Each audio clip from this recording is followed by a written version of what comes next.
Welcome to finding x. और आज जो हम देखेंगे, हमारा नया चैप्टर हम स्टार्ट करने जा रहे हैं, वो है रेशियो एंड प्रोपोर्शन। तो आपके लिए वैसे तो नया टॉपिक नहीं है, आपको पता है कि रेशियो प्रोपोर्शन क्या होता है, लेकिन फिर भी थोड़ा सा रिवीजन कराने के लिए मैं आपको फिर से एक्सप्लेन करके जल्दी से बता देता हूँ कि रेशियो प्रोपोर्शन क्या होता है। देखिए, यार जो चैप्टर है यहाँ पे दो टर्म यूज हो रही है, एक हो रहा है रेशियो और दूसरी जो टर्म यूज हो रही है वो है प्रोपोर्शन। तो पहले हम समझेंगे कि रेशियो क्या होता है, उसके बाद मैं आपको एक्सप्लेन करूंगा जल्दी से कि प्रोपोर्शन क्या होता है। ओके, तो आपको पता है एज ह्यूमन बीइंग हम हर एक चीज को कंपेयर करते हैं कि एक तो होता है प्लस माइनस के फॉर्म में कंपेयर करना। मतलब क्या होता है कि सपोज कीजिए उसका आपके एक फ्रेंड के आपके मार्क्स आते हैं, सपोज कीजिए 7 मार्क्स आते हैं आउट ऑफ 10 और आपके एक फ्रेंड के आते हैं 8, तो आप क्या बोलेंगे, आपके जो फ्रेंड के 8 मार्क्स आए आपके कितना आगे है, वो 1 मार्क्स ज्यादा है। मतलब आप ये प्लस या माइनस से बताएंगे। और किसी फ्रेंड के अगर आपके 5 मार्क्स आए हैं तो आप क्या बोलेंगे, वो आपसे 2 मार्क्स कम लेके आया है। तो ये वाला जो हम कंपैरिजन कर रहे हैं किसके टर्म्स में कर रहे हैं, ये वाला कंपैरिजन प्लस माइनस के वे में हम लोग इस कंपैरिजन को कर रहे हैं। दूसरा जो कंपैरिजन होता है वो हम क्या करते हैं, डिवाइड करके करते हैं। 7 आउट ऑफ 10 तो मतलब आपके 10 में से 7 मार्क्स आए। सेम वे आपके फ्रेंड के कितना है, 8 आउट ऑफ 10, मतलब 10 में से उसके कितने मार्क्स आए हैं, 8 आए हैं। तो इस चीज को हम लोग क्या बोलेंगे, रेशियो बोलेंगे। मतलब हम एक कंपैरिजन कर रहे हैं यहाँ पे, तो ये क्या हो जाएगा, एक रेशियो हो जाएगा। जैसे आप इसको इसी चीज को आप ऐसे भी लिख सकते हैं, 7:10 लिख सकते हैं, या फिर आप लिख सकते हैं 8, ये वाला जो सिंबल है, 1:10। तो ये जो मैंने अभी दोनों चीज लिखी है ये अपना क्या हो रहा है, रेशियो हो रहा है। आपको में एक छोटा सा डाउट और आएगा, अगर रेशियो ये होता है तो प्रोपोर्शन क्या होता है। देखिए, अगर एक कॉमन फैक्टर है उससे सपोज की पहले मेरे पास एक रेशियो है 2:3 या 2/3। अब अगर मैं इसको कॉमन मल्टीपल से मैं मल्टीप्लाई कर दूं तो ये हो जाएगा, मैं 2 से बोथ साइड न्यूमरेटर और डिनोमिनेटर में मल्टीप्लाई कर रहा हूं, तो मुझे क्या मिल जाएगा यहाँ पे 4, 2 × 2 = 4 एंड 3 × 2 = 6। तो मैं बोल सकता हूँ इसका मतलब कि ये 2/3 = 4/6। मतलब इसी चीज को हम लोग एक ये मेथड है, तो इस चीज को हम लोग क्या बोलेंगे, ये चीज मेरा रिप्रेजेंट कर रहा है प्रोपोर्शन। मतलब ये जो मैंने पूरी टर्म लिखी है ये मेरा क्या है, प्रोपोर्शन की बात कर रहा हूं मैं। 2/3 = 4/6, इसी को हम लिख सकते हैं 2:3 और ये प्रोपोर्शन का साइन आ गया यहाँ पे, फिर 4 डॉट बना देते हैं। ऐसे आपकी बुक में मेंशन नहीं किया हुआ लेकिन फिर भी आपको पता होना चाहिए, और 4:6। तो इस चीज को हम क्या बोलते हैं, प्रोपोर्शन बोलते हैं। अब डायरेक्ट प्रोपोर्शन और इन्वर्टेड प्रोपोर्शन, मतलब प्रोपोर्शन भी आपके दो टाइप के होते हैं। पहला टाइप होता है डायरेक्ट और दूसरा टाइप जो होता है वो होता है इन्वर्टेड प्रोपोर्शन। ठीक है, तो डायरेक्ट प्रोपोर्शन क्या होता है वो मैं आपको पहले बताता हूँ। डायरेक्ट का मतलब क्या होता है, सपोज करो एक क्वांटिटी के साथ में अगर एक क्वांटिटी बढ़ रही है और उसी से रिलेटेड दूसरी क्वांटिटी भी बढ़ रही है तो उसे हम डायरेक्ट बोलेंगे। और इन्वर्टेड में क्या हो जाएगा, उल्टा हो जाएगा, एक बढ़ेगी तो दूसरी घटेगी। या फिर मैं बोल सकता हूँ एक अगर घट रही है क्वांटिटी तो दूसरी क्या हो जाएगी, बढ़ जाएगी। ठीक है, सपोज करो कि आपके पास जितने ज्यादा पैसे होंगे उतनी ज्यादा क्या कर सकते हो, शॉपिंग कर सकते हो, राइट।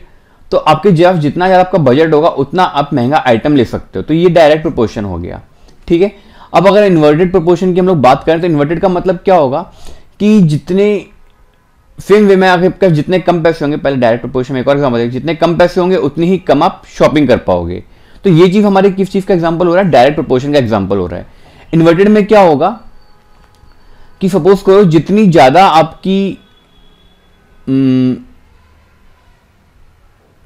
आपके खर्चे होंगे उतनी ही कम आपकी क्या होगी, सेविंग होगी। समझ में मैं क्या बोल रहा हूं, जितने कम आपकी खर्चे होंगे उतनी ज्यादा आपकी क्या हो जाएगी, सेविंग हो जाएगी। मतलब क्या हो रहा है, आपके एक्सपेंडिचर की बात कर रहे हैं और आपके एक्सपेंडिचर की और सेविंग की बात हो रही है यहाँ पे। तो आपको समझ में आ गया, जितना जितना मेरा एक्सपेंडिचर बढ़ेगा उतनी मेरी सेविंग क्या हो जाएगी, कम हो जाएगी। वहीं पे मैं एक्सपेंडिचर यहाँ इतना कम हो रहा है उतनी ज्यादा मेरी सेविंग बढ़ रही है। तो यह रिलेशन क्या हो गया, इन्वर्टेड प्रोपोर्शन का रिलेशन हो गया। आई होप आपको भी क्लियर हो गया होगा कि डायरेक्ट प्रोपोर्शन क्या होता है और इन्वर्टेड प्रोपोर्शन क्या होता है।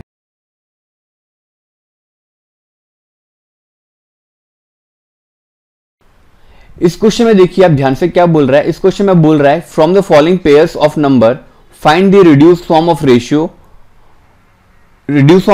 Of first number two the second number. ठीक है, आपको यहाँ पर रेशियो निकालने को बोल रहा है, from first number two second number का हमें रेशियो निकालना है। तो फर्स्ट को आप इजीली कर सकते हैं, सेकंड में करके बताता हूं, फर्स्ट भी आप फिर कर ही लेंगे। तो आपको यहाँ पे दे के रखा हुआ है 38/57 हो जाएगा, राइट। इसी को आप क्या लिख सकते हो, इसको आप लिख सकते हो 19 × 2/19 × 3, क्योंकि 19 × 2 आपको पता क्या होता है, 38 होता है, 19 × 3 क्या होता है, 57 होता है। तो 19 बोथ साइड कैंसिल हो जाएगा, तो आपको क्या बचेगा यहाँ पे 2/3 3। तो आपका रेशियो क्या हो जाएगा, यहाँ पे आपको जो रेशियो मिलेगा, रेशियो हो जाएगा आपका 2:3। बहुत ही सिंपल था, ठीक है। सिमिलर वे में हम लोग क्या करेंगे, थर्ड सब पार्ट भी हम लोग इसको सॉल्व कर सकते हैं, ठीक है। तो अभी हम लोग यहाँ पे क्या करेंगे, 52/78 देकर के रखा हुआ है मेरे को यहाँ पे 52/78। अब दोनों आपको पता है 2 से कैंसिल हो रहे हैं, तो ये 2 या 4 हो जाएगा और 2 6 या 12 हो जाएगा, 2 3 या 6 और 2 9 या 18 हो जाएगा। तो अब आपको क्या मिल गया यहाँ पे 26/39 मिल गया। आपको पता है 26 भी 13 के टेबल में आता है, 39 भी, तो 13 2 इज 26 आ जाएगा, 13 3 इज 39 आ जाएगा, ओके। तो अभी आपका जो हो जाएगा, ये भी रेशियो क्या मिलेगा आपको यहाँ पर, ये मिलेगा 2:3। तो दोनों का सेम आंसर आ गया। फर्स्ट सब पार्ट मैंने आपके लिए छोड़ दिया है, आप एक बार उसको ट्राई कीजिएगा, ओके। नेक्स्ट हम देखेंगे यहाँ पर, नेक्स्ट में भी आपको क्या करना है, रिड्यूस फॉर्म ऑफ रेशियो लिखना है। मतलब आपको रिड्यूस फॉर्म में कन्वर्ट करके रेशियो को लिखना है। मतलब बहुत ज्यादा सिमिलर है, जिस तरह से हम लोगों ने अभी फर्स्ट क्वेश्चन किया उसी की तरह करना है इसको काफी हद तक। तो मैं आपको कुछ क्वेश्चन करके बताऊंगा। फर्स्ट वाला आप ट्राई कीजिएगा, सेकंड वाला थोड़ा सा टिपिकल हो रहा है। आपको पता है 1 रुपए में 1 रुपी इक्वल टू हाउ मेनी पैसे, आपको पता है इक्वल टू 100 पैसे हो गए। तो 14 रुपये अगर आपको देकर के रखे हुए हैं, तो इसका मतलब क्या हो जाएगा यहाँ पे 14 × 100, मतलब कितने पैसे हो जाएंगे 1400। नेक्स्ट क्वांटिटी देकर के 12 रुपीज एंड 40 पैसा देके रखा हुआ है, तो 12 रुपीज एंड 40 पैसे। तो इसका 12 का मतलब क्या हो जाएगा 12 × 100 प्लस 40। तो आपको यहाँ पे क्या मिल जाएगा 1240। आपको रेशियो निकालना, आप रेशियो बहुत इजीली निकाल सकते हैं। आप रेशियो लिखेंगे यहाँ पे, फर्स्ट क्वांटिटी जो देके रखी है वो अपॉन सेकेंड क्वांटिटी 1240। अब देखिए ये वाला 0 और ये वाला 0 कैंसिल हो जाएगा, तो 140 अपॉन क्या बचा है 124 बचा है, राइट।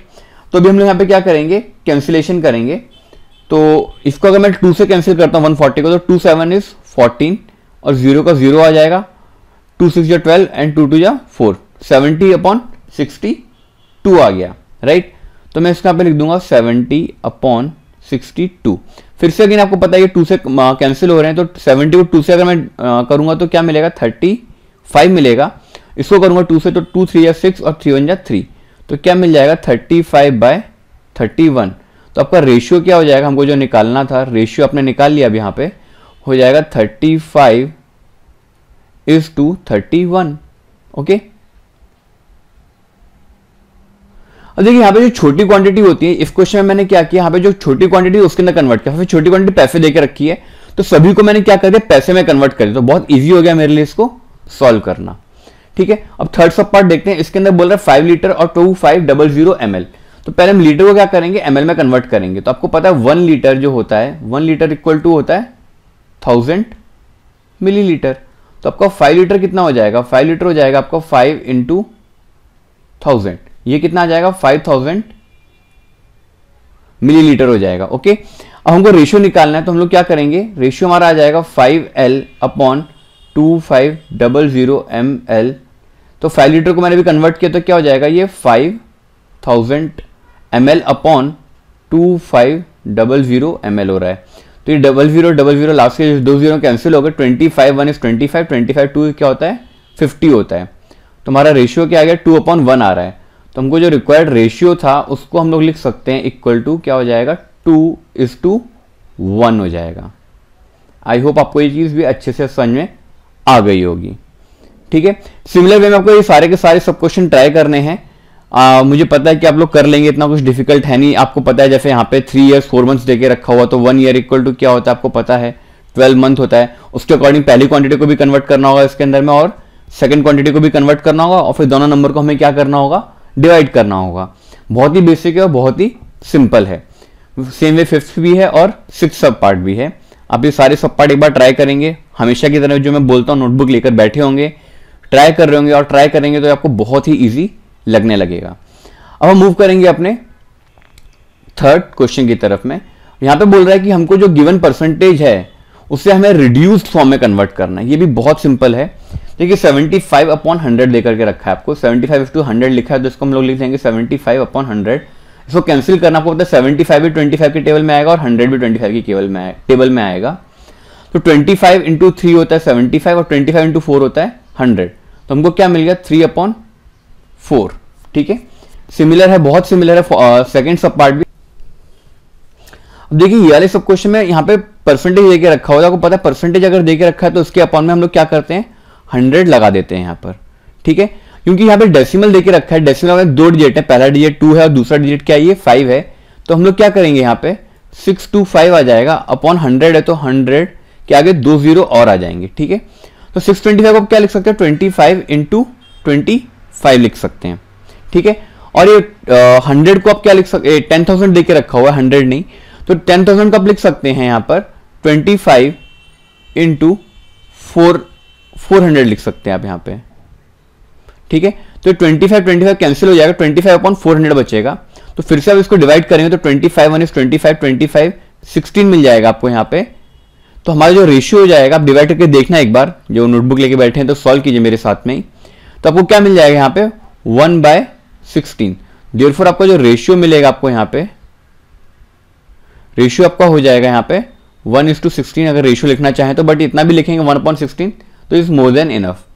तो बहुत ही सिमिलर, जैसे हमने थर्ड सब पार्ट किया उसी तरह से हमको क्या करना है यहाँ पे फिफ्थ सब पार्ट भी सॉल्व करना है। यहाँ पे ऑलरेडी 0.64 है, तो इसका हमारा क्या हो जाएगा, आपको कन्वर्ट करके लिख देता हूँ डायरेक्टली, 64 अपॉन परसेंट का 100 आ जाएगा, और डेसिमल 2 डिजिट थे तो एक और बार आ जाएगा, और इसको आपको क्या करना है सिंप्लीफाई करना है। तो आप प्लीज इसको एक बार अभी के भी ट्राई कीजिए। ठीक है, अब हमारा हम लोग आएंगे नेक्स्ट क्वेश्चन की तरफ में। नेक्स्ट क्वेश्चन में बोल रहा है कि 3 person can build a house in 8 days। Okay, तो अब हमको क्या निकालने को बोल रहा है, तो बोल रहा है how many person are required to build the same house in 6 days। मतलब कि 3 पर्सन मिल करके 8 दिन में बना रहे हैं, तो सेम काम 6 दिन में कितने पर्सन हमको रिक्वायर्ड होंगे।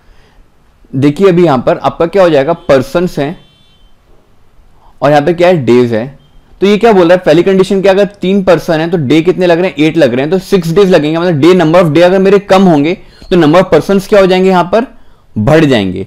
तो इसका मतलब यहाँ पे कौन सा रिलेशन बन रहा है मेरा, इन्वर्टेड का लग रहा है, इन्वर्टेड प्रोपोर्शन जो होता है उसका रेशियो वाला फॉर्मुला यूज हो रहा है। तो अगर ये इन्वर्टेड हो रहा है तो मतलब क्या होगा, ये दोनों डायरेक्टली इक्वल नहीं होंगे एक दूसरे के। इसमें क्या हो जाएगा, इसका रिवर्स लूंगा मैं, मतलब इस टर्म को मैं इधर शिफ्ट करूंगा और इसको मैं इधर शिफ्ट करूंगा, क्योंकि यहां पे कौन सा रिलेशन चल रहा है, इन्वर्टेड प्रोपोर्शन का रिलेशन चल रहा है। इसके लिए क्या हो जाएगा x/3 इज इक्वल्स टू 8/6। जब भी इन्वर्टेड होगा तो आपको कोई भी एक साइड को इन्वर्ट करना पड़ेगा। आप आइदर तो चाहें तो ये वाली साइड को इन्वर्ट कर सकते हैं, या फिर आप चाहें तो इसको उल्टा लिख सकते हैं, इसको एज इट इज रख दीजिए, बात एक ही है।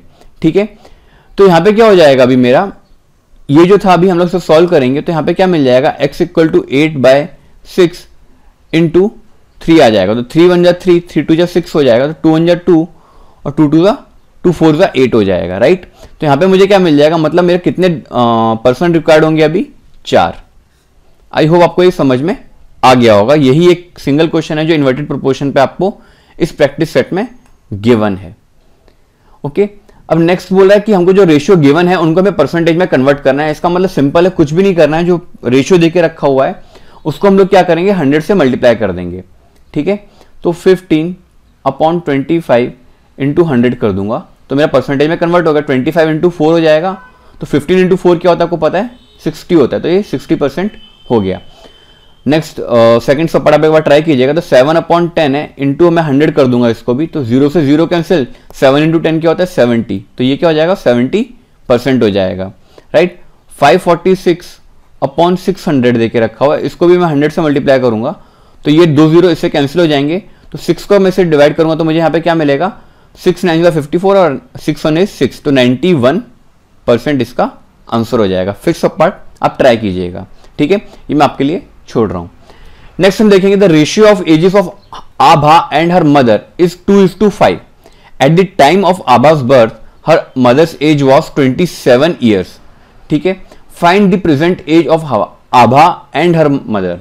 ये नाम भी मेरे से प्रोनाउंस नहीं हो पा रहा है, कोई बात नहीं, आभा नाम है, बहुत ही इजी सा नाम है।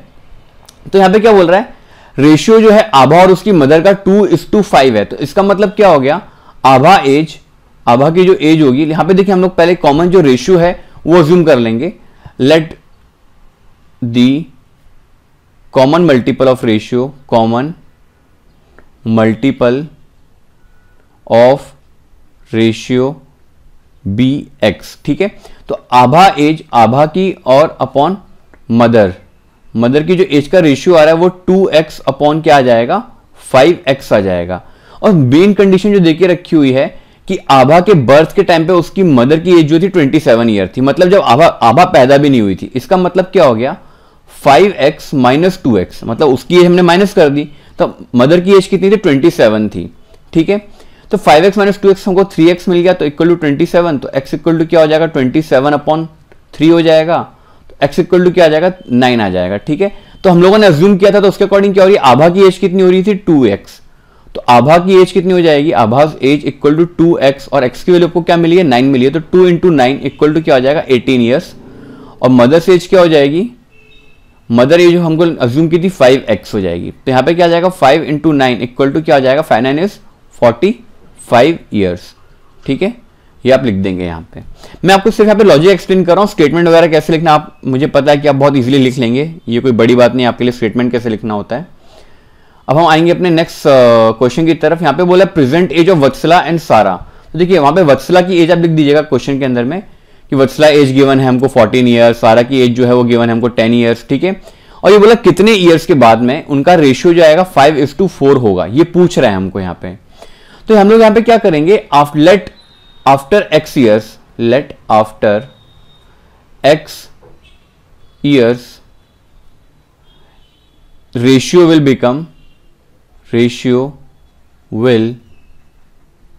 become 5:4।